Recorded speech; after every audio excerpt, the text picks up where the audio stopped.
What is going on, Colts Nation? Welcome back to another episode of Bring the Juice. Today, we're going to be previewing the Colts matchup against the Carolina Panthers. Joining us is our friend Rashad from the PMP Panther Nation PC podcast. Rashad, how you doing today, my friend? All is well. Excited for another Sunday of football, man. So yeah, excited about this matchup. Yeah, unfortunately, from the aspect of it would have been nice to have seen the two rookies battling it out. Unfortunately, the season didn't go great for Anthony Richardson health wise, which obviously stinks. We're robbed of that one. But it is the first time that the Indianapolis Colts will face Frank Reich as a former coach of ours. Why don't we go ahead and just start with that? Yeah. We've obviously, I think you brought me on, or you guys brought me on in the off season to ask, like, how do we feel about this guy as a head coach? And I kind of talked it up. I thought it was a good hire, especially depending on the quarterback you would get. But obviously, the start to the season hasn't been great for you guys. What's your thoughts been like about Frank Reich? Well, yeah. Let me speak on behalf of Panther Nation. I think things were getting a little touch and go there for a second. There's a small crowd that was pretty adamant about, hell, let's even fire this guy right now, just because we were going 0-6. But I mean, listen, I did the research, and Frank, I know he typically starts slow. I know he think when he first got with you guys, started 1-5 or something like that. So I kind of anticipated a slow start. And I think the biggest thing that happened recently was that he gave up play calling. Right, he gave up play calling to Thomas Brown, who came from the McVay tree, and we have started our offense. I mean, immediately it flipped. I'm not going to say that they did things completely different, because that's not that. I would be lying if I said, "Hey, Frank Reich's sprinkle of what he does is not in this," because that's not true. There's small changes in the offense that it seems to be working out for Bryce. I know we had some issues specifically with getting to the footballs. We had some play clock issues. We had some delay games, and that appears to be resolved now with Thomas Brown calling the plays. We're pushing the football a little bit better. We're doing a little couple different nuances with Adam Thielen. We had him line up in the backfield. So just small little tweaks. It's like, man, it looks a lot better. And truth be told, I mean, you go back and you look at the game against the Texans. We actually should have won that game by multiple touchdowns. Like, we were in position. We had 4 chances at the 1-yard line, and we couldn't get in because we run the shotgun BS, which, because of Bryce, we don't want to run a QB sneak. So we had 4 opportunities to do that, and we couldn't get in. So all that to say, Frank, I think, for him to turn over the play calling, that was a big deal. And I think now that he's turned over the play calling, he has, focused on the management of the game. We did have some clock management issues as well. Those appear to be resolved. So I'm not going to say every problem is solved, but we appear, to be heading in the right direction now. I will say real quick before I let Cody go, congrats to you guys, because it took you 7 weeks to accomplish what Colts Nation has been asking him to do for 2 years. So congratulations on that. Yeah, I think you got to attribute that to David Tepper. He does not play, and I'm sure there's our owner is David Tepper, and he, I'm pretty sure there were some meetings being had, and like, hey man, if things aren't going well, you gotta let this play calling go. So I'm pretty sure he said it was his decision, but we know what the deal is. Yeah, it makes me wish. I know people always say, "Oh, Irsay overstepped." I wish he would have done what Tepper did a lot earlier, because who knows what could have happened in that instance. But my question to you, Rashad, talking about Bryce Young, obviously with rookies, with pretty much every rookie, they're going to have their ups, they're going to have their downs. Bryce has had some ups, he's had some downs. How have you felt about him so far? Halfway through the season, I know he hasn't played every single game so far, but how have you felt about Bryce Young so far, halfway through essentially his rookie season? Bryce, listen, and it's funny I'm talking to you guys, because the knock on him, he's too small, won't last the season. It's funny. I mean, no disrespect, but I've seen how it goes with larger quarterbacks, and they get deployed like large quarterbacks, and they're the ones that end up getting hurt. And so we've had Cam Newton, exact same thing, shoulders. It's same. We've seen that play, right? So, but Bryce was the guy that wasn't supposed to last, right? He's injury prone. He's going to get knocked out. The guy's tough as nails. He's been getting pounded behind this mid-tier offensive line that is not healthy. I'll give them that. We're starting to get healthy. We're starting to turn the corner now. Austin Corbett just came back from the pup. We did lose our starting left guard, Brady Christensen, for the season.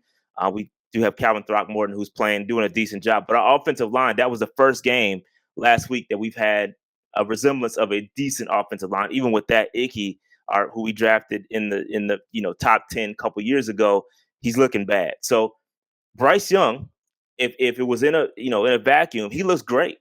But unfortunately, he doesn't have an offensive line that is not playing up to their potential, and the weapons around him aren't that great, right? If we didn't have Adam Thielen on our roster right now, it would be a nightmare. Adam Thielen is our only reliable target. He's on pace for like 1,500 yards. He's unstoppable right now. And like without him, Bryce wouldn't, because nobody else can catch the football. Hayden Hurst, mid. Jonathan Mingo is a rookie we just drafted. He's okay, starting to turn the corner a little bit. DJ Chark, not who we thought he was, or not what he is exactly who we thought. Well, he is exactly who he is, not what we thought he could be. He's just a deep threat. We thought it would stretch the field. It's not happening. So we've got a bunch of mid weapons. The weapons aren't there. So Bryce is working with nothing essentially, and he's making the best out of it. He outplayed C.J. Stroud last week, and C.J. Stroud, he has a solid offensive line, right? He has weapons, and he outplayed him in spite of all of that, right? So, it is what it is. Bryce in itself is a great football player. He's doing exactly what he was doing in Alabama. Yeah, I mean, you talked about it with the only real weapon being Adam Thielen. I mean, the only reason I would know that is because he's in one of my fantasy leagues and he keeps lighting up the stats. That's for sure.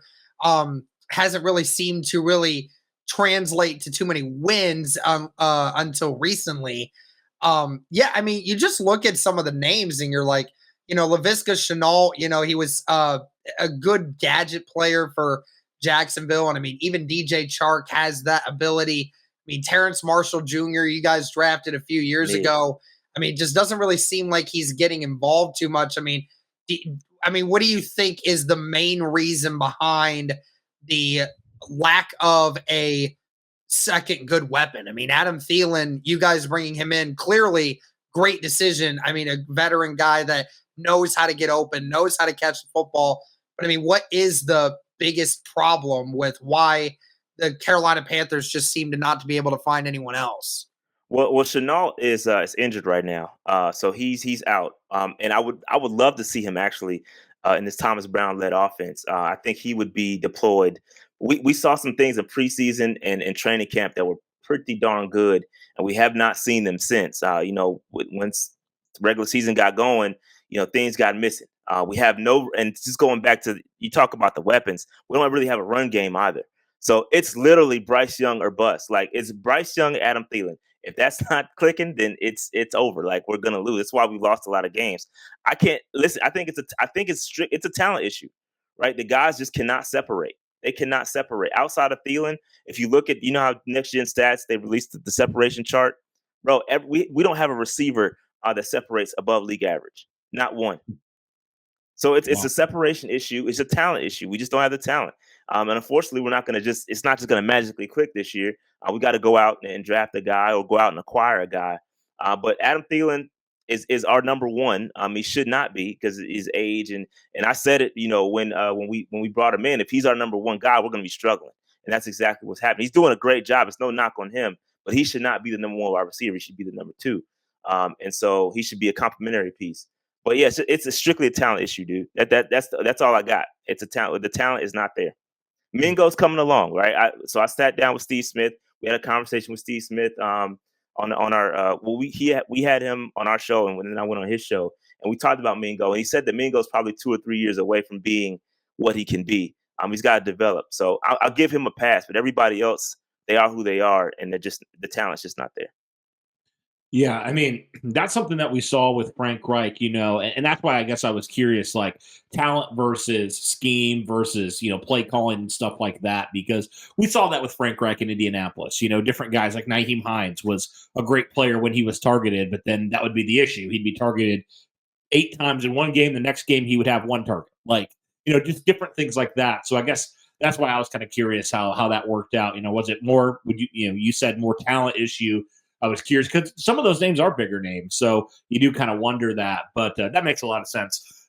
You mentioned you guys really struggling to run the football right now as well. What do you think has kind of been the main contributing factor to this? I know you kind of you said a couple different offensive linemen in and out. Do you think it's just predictability offensively, play calling, talent, or just maybe a combination of a little bit of everything? Yeah, so couple things, right? So we brought in Miles Sanders from the Eagles as a free agent. He has been absolute trash, right? He's been garbage, and that's not a scheme thing. That's just talent. Like, we got to call it what it is, right? It's he was injured. I'll give him that. He had a groin injury. Maybe he's not a full 100%. Maybe that's the case. If you're not 100%, maybe you shouldn't be playing. But he has not been great. Chuba Hubbard, who we drafted a couple of years ago, has come in and looked fantastic. He's looked great. He's more explosive. He's more decisive with the football. He's a power runner, downhill runner, and he just looks better. Now, I think that we have a problem up front with opening lanes. It's a scheme change, right? So we've gone to this zone run thing. Last year, we were great. Almost the same configuration of the offensive line, albeit down Brady Christensen. But Steve Wilkes came in and we were a power run. We were running all over everybody. We put up like a historic number on the lines. We ran like for 350 yards. It's a scheme thing, and I think that the players just have to get used to the zone read. It's different, right? So they've got to get used to that. I think it'll come along, and I think we'll get better. But right now we're struggling, and I do think with with Chuba Hubbard getting the bulk of the carries and Raheem Blackshear as well in the rotation, I think we'll get better. But last week was not good, and Miles Sanders he's not it, bro. Yeah, I mean, we're paying him like crazy. He's getting paid like $7 million a year, something like that. So yeah, it's how we feel. It's how we feel about Mo Alley Cox. He's getting paid like $6 million a year, and the only thing he really does in our system is run block. And it's like you could easily find somebody else to do that over anything else. But 3 yards to carry for him. I looked at that. I was like, dang, that's awful. Yeah, he's trash. Yeah, it's not good. It's not good. Let's shift over to your guys' defense. Obviously, the offense had its struggles, but in regards to the defense, I mean, obviously, I look at it, the 29th overall defense in stopping the run, and rush yards per game. The Carolina Panthers are almost giving up 140 yards per game in the run department. Now, for a team that has two running backs in Jonathan Taylor and Zach Moss, who is number 3, I believe, in total yardage. I think he's still number 2 so far this year. What's up? I think he's still number 2. I'm pretty sure. He's either 3 or number 2. I don't know. He's lost a little bit of a step just because of some of the touches going to Jonathan Taylor now. But even then, still ranks among the top when it comes to overall rushing yards. What do you think about when Carolina with that rush defense and the Colts being able to run the football with those two great players? Yeah, that's going to be the matchup of the game, right? Can we slow down the run? I think to add a little context to that, the Panthers are playing from behind a lot. So teams will kind of sit on that and they'll run the football. So I'm not going to say we're completely terrible against the run. Yes, we have some tackling issues sometimes. We'll be in a great position. We just can't wrap up. That's the biggest issue with the Panthers. And again, another scheme change. We went from a 4-3 to a 3-4 now. So that's just a gap in that scheme. That's just the nature of the 3-4. So I think that, that attributes to sort of some of the problem. But again, I think the biggest issue is that we're playing from behind a lot. Teams will sit on the football and they'll run it down our throat. I think that's the biggest thing. I do think, again, Jonathan Taylor, great player. You guys have a great run game. I do think we're going to have some struggles stopping the run, even if it's competitive. If I were you all, I would lean on that run game. Hopefully, Evero can draw up something to kind of slow it down a little bit and make Gardner Minshew throw the football. Obviously, that's what we would like to see. But I don't know. It's going to be interesting. I'll tell you this with our defense. We dealt with a lot of injuries, right? So basically if I go through the list of the injuries, you're like, wow, it's kind of crazy. But the injuries are ridiculous. J.C. Horn down, Jeremy Chin on IR, Shaq Thompson gone for the season. So these are started. Like, these are legit guys that can play. Like, they can play. And so those guys are gone. We're getting Von Bell back, hopefully. He's the guy that went down, missed last week, played okay without him. Just got Xavier Woods back. So we're starting to kind of turn the corner a little bit, get healthy. But we've been dealing with a lot of injuries on the defense side of football. And, that's played a factor of it as well. Those linebackers and Shaq Thompson filling those gaps, we miss him a lot. So, but he's been doing a great job considering the circumstances, because these guys, man, it's been a rough go. We definitely get that on the injury front. It's been rough this year. Yeah. But my question, moving on to kind of talking about, the Panthers pass defense, looking at it and I know stats can obviously lie a lot of times. Looking at it, Carolina comes to it actually really good in terms of passing yards per game. I know you talked about the running game, that kind of thing being skewed a little bit. Do you see that for the passing game, or do you see that more as do you see it more of like the Panthers are actually shutting guys down? Or do you see it more of like they're playing from behind, and so teams are just running it a lot? Yeah, bro, we're not shutting anybody down. Our corner, so we got C.J. Henderson, who I love C.J. Henderson, but he's liable to get burnt at least twice a game, right? So we survive when it comes to the air attack, but yeah, it's not pretty. Dante Jackson, he's hit or miss. He had a great game last week. You never know what Dante Jackson you're gonna get, but yeah, our secondary is below mid. I mean, the numbers do lie. I would attack us through the air as well if you could. But yeah, listen, this defense, we do what we can, bro. They play well at times. But yeah, it's the secondary is definitely susceptible to some big. We're kind of a bend but don't break defense, right? We'll give up some big plays, but then we'll make it work to get to 7. So that's kind of our mantra. But yeah, I'm just hoping we can make it. I don't know, bro. It's going to be tough. This defense, again, dealt with a lot of injuries. Had J.C. Horn been here, maybe it'd have been a little different. But I'm nervous. I'm nervous about.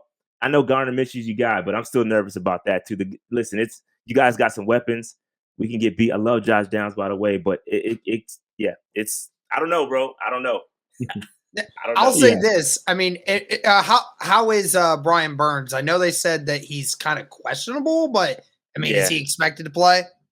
Yeah, he's gonna play. He's got a elbow issue. Kind of battled through it last week. Got a sack. He's playing well. Listen, he's in a contract dispute with the Carolina Panthers. He is playing on his 5th-year option. They did not extend him yet. He wants, 28, 30 million. We only offer like 23. So I think you're going to get his best shot because he wants to play for that $30 million contract. So he can be very, very, very disruptive. If he's on, he can be a problem. The problem is, can we get anybody else to step up? Now, we do have Frankie Louvu, who is great. Probably don't know who he is, but he is playing out of he's actually NFC Player of the Week. He's actually playing out of his mind right now. And so Frankie Louvu is an interior linebacker, kind of plays on the edge sometimes. He's great in coverage. He's a great at rushing the passer. He's a great overall linebacker who's going to cause some nightmares for you. You're going to see him pop on the screen like, man, who is this guy? They told me about that. He's really, really good. But Brian Burns, he's going to disrupt the game for sure. He's going to disrupt the game. And the worst part about it is our backup right tackle, because our right tackle that is supposed to be there just continues to get hurt in every way, shape, or form. And we don't even know how he's getting hurt or when he's going to come back or anything like that.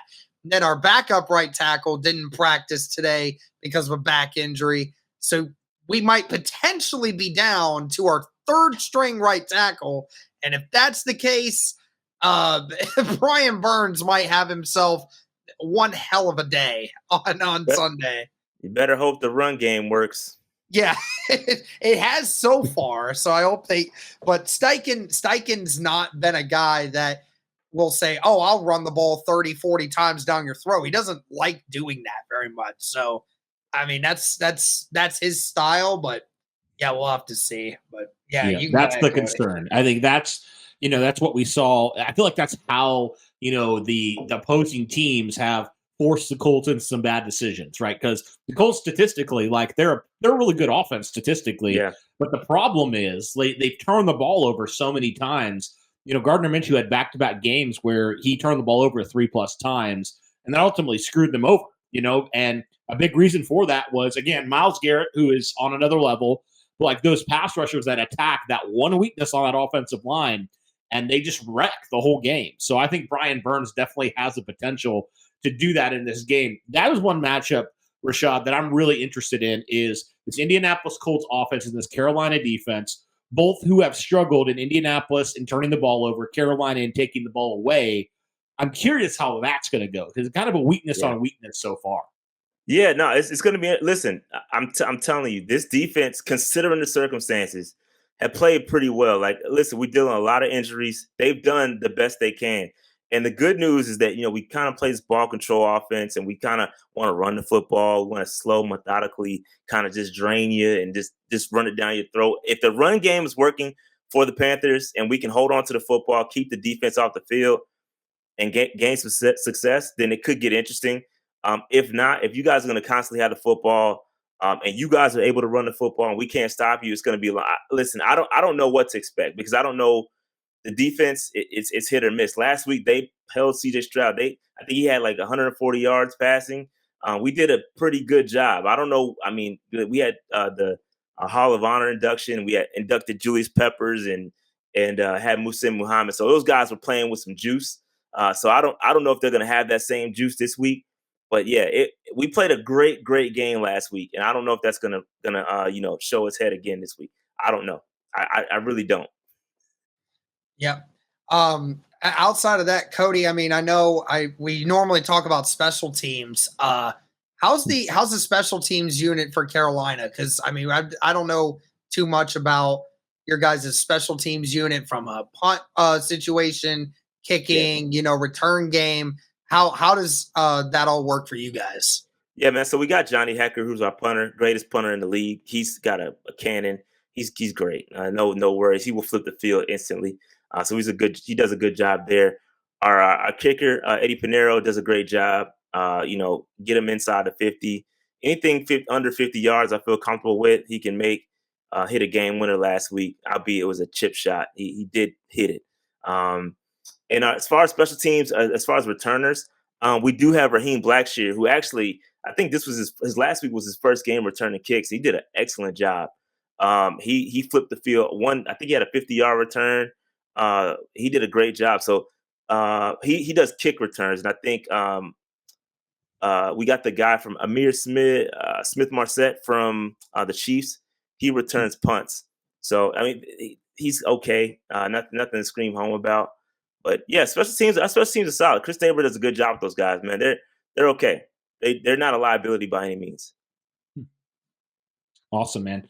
Well, Rashad, really appreciate your time, man. We always try to get, when we have opponents on, we'd love to get your score predictions for this game. So we'll let you go first since you are our guest. Then Derek will go, and I'll give my prediction in this game. Yeah, man. So I think the Panthers winning is contagious for the Panthers, right? We went on a streak last year. We put together once we found it, it started to click. I think the Panthers are in a good spot. We started slow. I think we're starting to build this identity. I think this is most certainly a winnable game for the Carolina Panthers. I think we can get slept on, and we could potentially catch somebody slipping. And I think that this is going to be an interesting matchup, right? You guys can put up points. Our defense, if they show up, we can slow you down. Our offense is starting to click. New coordinator Thomas Brown was able to put up some points, or at least getting scoring position last week several times. So listen, I think things are starting to click. So I'm going to go. I think Panthers will win this game, and I think we'll win. Man, I hate score predictions. I never get them right, but I think we'll win 21. We got to keep it low. We got to keep it low scoring, just like we did with the Texans. I'm gonna go 21-17 Panthers. Well, I mean, the Colts are the only team in the NFL to have scored 20-plus points in every single game this year. I don't expect this to be any different. But I do expect the Panthers to be able to take advantage of this decimated Colts secondary that's going on right now. I mean, outside of Kenny Moore, who might end up just having to stay locked on Adam Thielen all game. Outside of that, we really don't have anything. So I'd say it probably is going to end up being like I'd say probably 28-23 Colts win here. I think both teams will score into the 20s.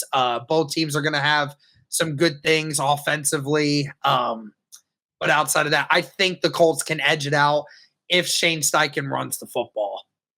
Yeah, that's a good point. I definitely think the Colts are going to continue that streak of 20-plus points because they were able to do it against a team like Cleveland, who has one of those really, really good defenses in the NFL right now, potentially the best defense in the NFL. So I see them scoring over 20. Although, Derek, this might be a little bit of a shocker, but, I mean, you mentioned it, with how decimated Indy is in the secondary right now, and with some key pieces out, some potential mismatches for the Colts, I actually have Carolina winning this game. And a couple weeks ago, wouldn't have even been a thought. I would have picked the Colts. But, I mean, they're on a 3-game losing streak. And, they've started to, whether it's injuries, whether it's some questionable play calling, whatever it is, they've had some issues. And it's starting to really rear its ugly head, unfortunately. I do think it'll be a close game, though. So I'm going to go Carolina 27, Indianapolis 24 in this game. But I do think it could go either way in this game. But, Rashad, appreciate you coming on, man. Why don't you tell everybody where they can find you, find your work, find your podcast, all that good stuff? Yeah. So you can find us on X, Twitter. I don't know what we're calling it, at Panther Nation PC, YouTube, Panther Nation Podcast. Check us out. We got a lot of draft content coming through. So you want to, even if you're not a Panthers fan, you can check us out, subscribe. Because we like to break down draft prospects and do mock drafts and all kind of fun stuff like that. So come through, check us out. Lots of fun over there. And my co-host does a lot of fantasy content as well. So check us out. It's all good stuff. Awesome. Well, good luck on Sunday, man. But we tell our guests not too much luck because we would like for the Colts to snap this 3-game losing streak, get back to their winning ways. But good luck on Sunday. It's going to be a fun one. All good, man. Thank you, guys. All right. And thank you, everybody, for tuning in. Really appreciate it. If you haven't yet, be sure to hit that like button, subscribe, turn on the notification bell so that you are in the loop when we drop new content just like this. Also, be sure to go check out Panther Nation podcast over there with Rashad and all the things that they do over there.